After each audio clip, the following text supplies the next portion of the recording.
Ketika di sekitar kumparan terjadi perubahan medan magnet, maka pada kumparan listrik, pada kumparan kawat akan muncul arus listrik. Dan fenomena ini disebut sebagai induksi elektromagnet.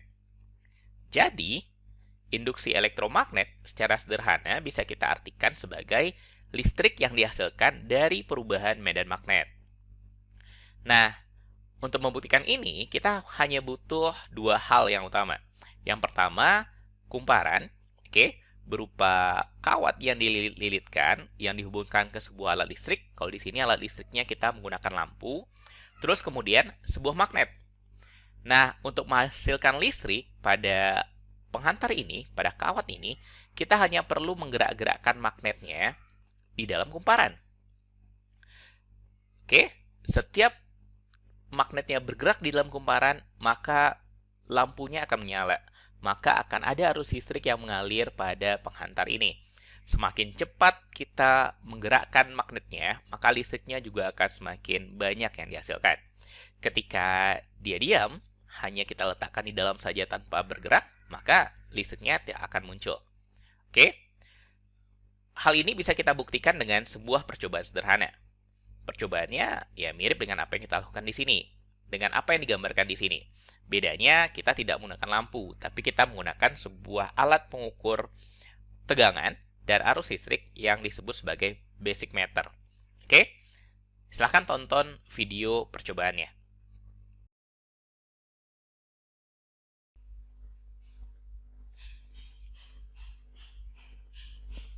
Untuk percobaan ini, kita butuh sebuah magnet, sebuah kumparan, lalu sepasang kawat penghantar, dan sebuah alat untuk mengukur arus atau tegangan listrik.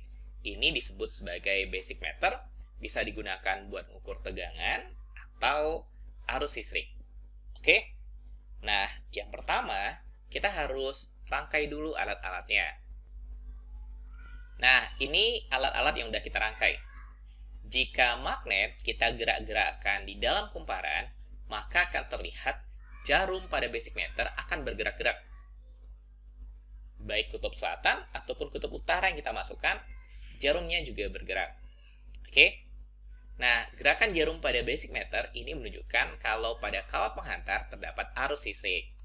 Saat ini, pada basic meternya, itu angka yang ditunjukkan adalah A. Ini berarti dia mengukur ampere meter. Kalau kita ganti, kita geser tombolnya, maka ini nanti akan digunakan untuk menunjukkan tegangan listrik. Ini ada V untuk volt.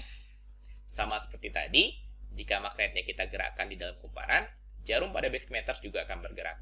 Ini menunjukkan ada tegangan listrik yang dihasilkan. Inilah percobaan bukti terjadinya listrik pada induksi elektromagnet. Nah, listrik yang dihasilkan dari induksi elektromagnet ini itu besarnya dipengaruhi oleh beberapa hal. Yang pertama, oleh kekuatan magnet. Semakin kuat magnet yang kita gunakan, maka akan semakin besar arus listrik yang dihasilkan. Yang kedua, jumlah lilitan kumparan. Jumlah lilitan-lilitan kawat ini. Semakin banyak lilitannya, maka listrik yang dihasilkan juga akan semakin banyak. Terus yang ketiga, yang berpengaruh adalah luas penampang kumparan.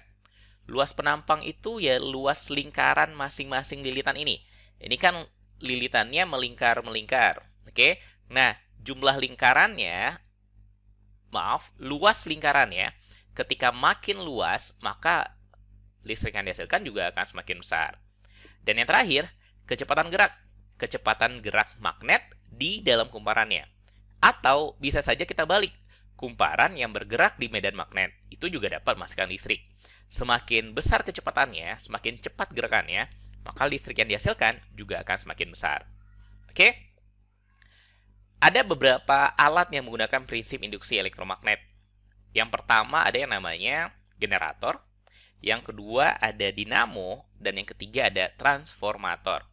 Nah, kita di video ini akan ngebahas generator sama dinamo. Sementara transformator akan kita bahas pada video berikutnya.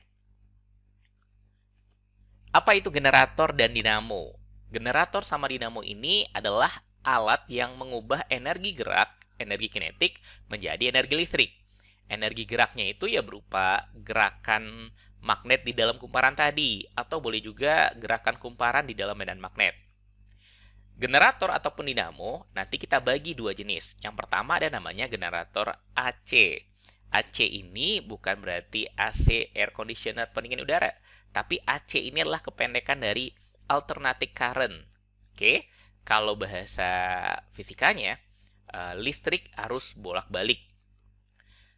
Fungsinya menghasilkan arus listrik bolak-balik. Nah, generator AC ini bentuknya, bentuk sederhananya, terdiri dari 3 komponen utama. Yang pertama ada magnet, di kiri sama kanan, berbeda kutub. Kalau di gambar ini yang kiri biru ini kutub utara, yang kanan kutub selatan. Terus di antara kedua magnet diletakkan kumparan. Nah, kumparannya bergerak di dalam medan magnetnya, berputar. Terus kemudian ada cincin ganda, ada sepasang cincin yang kemudian dihubungkan dengan kawat penghantar listrik. Nah, disebut arus bolak-balik karena listrik yang dihasilkan dari generator tipe ini itu bolak-balik. Oke, coba perhatikan cahaya warna putihnya. Nah, awalnya dari merah lalu kemudian ke kabel biru. Terus kemudian berikutnya berbalik dari biru ke kabel merah. Oke, begitu seterusnya, bolak-balik. Dari cincin pertama ke cincin kedua, terus dari cincin kedua balik lagi ke cincin pertama. Oke, terus yang kedua, ada yang namanya generator DC, direct current, menghasilkan arus listrik satu arah. Bentuknya mirip sama generator AC, sama-sama ada magnet di kiri sama kanannya. Di antara kedua magnet sama-sama ada kumparan yang bergerak, berputar. Perbedaannya cuma terletak pada cincinnya. Kalau generator AC, cincinnya ada 2, sementara generator DC, cincinnya cuma ada 1. Dan cincinnya itu berbelah, ada belahnya. Dan ini kita sebut sebagai komutator. Nah, arus yang dihasilkannya mengalir pada arah yang sama, nggak bolak-balik seperti yang generator AC tadi. Oke? Karena arahnya sama, selalu satu arah, sehingga disebut sebagai arus listrik satu arah. Nah, inilah perbedaan antara generator AC sama generator DC. Oke, dinamo pun sama seperti itu. Prinsip kerjanya sama dan juga ada 2 jenisnya, AC ataupun DC.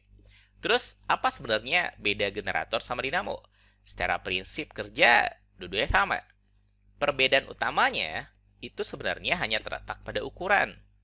Generator itu ukurannya sangat besar.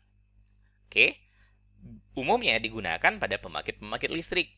Ini contohnya, ini ada banyak generatornya. Jadi yang ini tuh kita sebut generator. Ada 1, 2, 3, 4, 5, 6, 7, 8 kalau di gambar ini.